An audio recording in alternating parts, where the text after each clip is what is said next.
Don't stand at the back of the stage with your hands in your pockets, looking around as though you wished you were anywhere but here. Oh, you couldn't be more wrong, sir.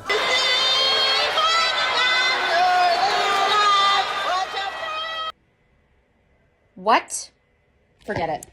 First of all, congrats on your little bump. Congrats on your little bump.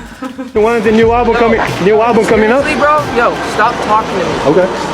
All right. See him. I think in general, getting away from Diddy, and God bless him and whatever else he's dealing with, I don't beat people. And I said, you got to be fibbing me. I didn't say that. That's horrible. And it's nothing to joke around about. Ellen DeGeneres, Bill Nye, and Anna Kendrick all have one thing in common.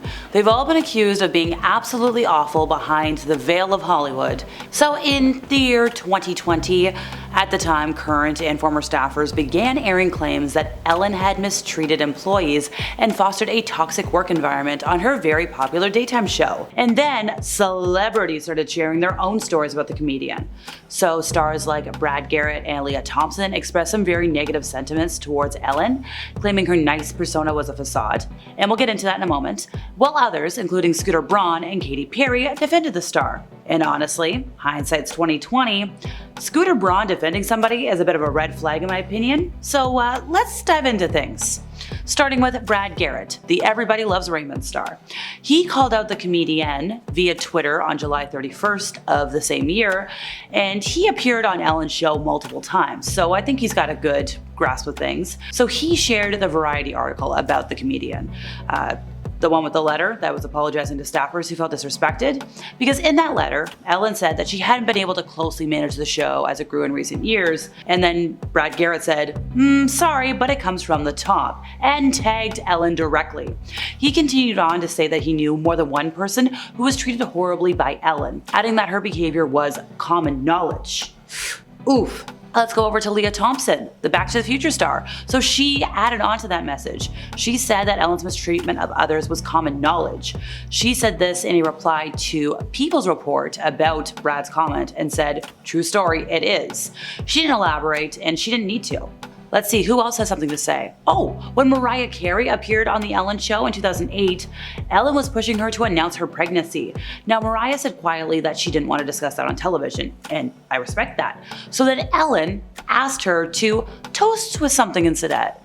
So Ellen asked her to toast instead, effectively forcing her to admit whether or not she was carrying, since if you're carrying, you're kind of advised against imbibing. And Mariah said, I can't believe you did this to me, Ellen.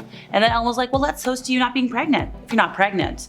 Newsflash, folks, Mariah Carey sadly miscarried shortly after the interview. Now, a stylist from New York has outed her worst celebrity experience in a series of TikTok videos, and originally it had me wondering who an evil chick was. So the stylist's name is Tahira, and she discussed her experiences with famous people. Some were positive, others were extremely negative. She said in 2016, Pitch Perfect actress Anna Kendrick stopped by her store to prepare for a book signing. And according to the stylist, Anna Kendrick said that she would only wear their clothes for 10 grand. So the stylist said she wouldn't speak to me, which is strike one. She wouldn't say anything. Anna then gave a look to her PR lady, who took the stylist outside and repeated, if you guys want her to wear a look, it is 10 grand. Okay, folks, so if you don't know how Hollywood works, typically stylists give celebrities free outfits to wear in exchange for their promo of the outfit on social media, and obviously at the event. Sometimes stylists will even allow the celebrity to keep the style for free. But like, would you spend $10K just to have a celebrity wear one of your outfits to a book signing? Like, what outfit is even worth that much? So going back to the stylist, she revealed in a second TikTok video that she actually ran into Anna while working at Barney's department store years later, and she asked her colleague to work with her instead because she didn't want to deal with the attitude. And then, apparently after the colleague helped Anna, the colleague came back over and was like, do you have any idea who that is? And she's like, oh yeah, she's an actress. And the colleague was like, yeah, I have no idea who she is, but she just got so nasty with me. And it's like, girl, I get it, you're talented, but that's no reason to be rude to people. I'm sorry to break it to everybody, but I've heard nothing but bad things from anybody who's ever met Bill Nye.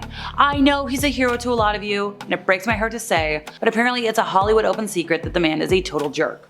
So when I was scouring Reddit for tea for today, user Braves Girl said they had a friend who apparently they were at some art show and Bill Nye was there, and it was an art show for like a younger demographic, and Bill was making fun of the artwork in front of the artists.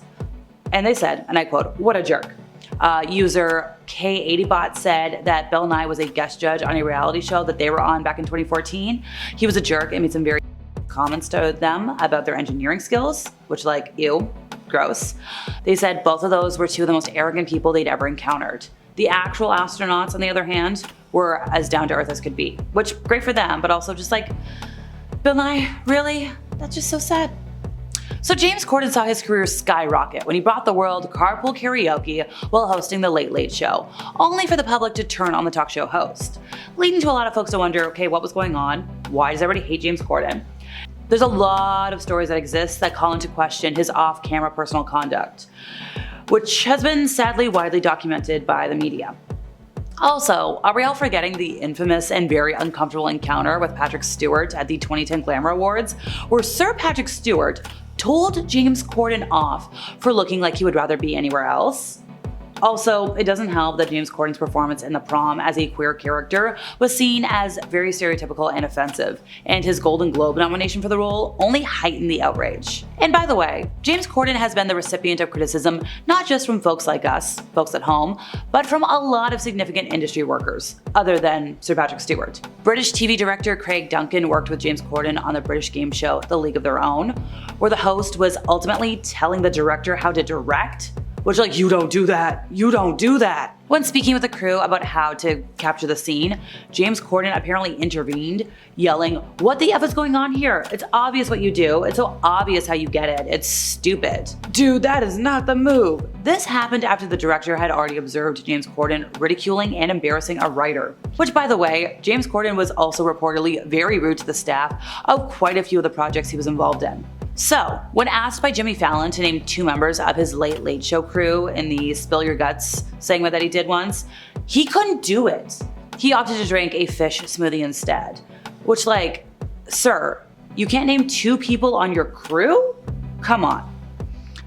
Famed restaurateur Keith McNally, who owns the Manhattan French place Balthazar, you know, the big restaurant, banned James Corden from his place in 2022 because McNally claimed the host was rude to the waiting staff on not 1 but 2 separate occasions.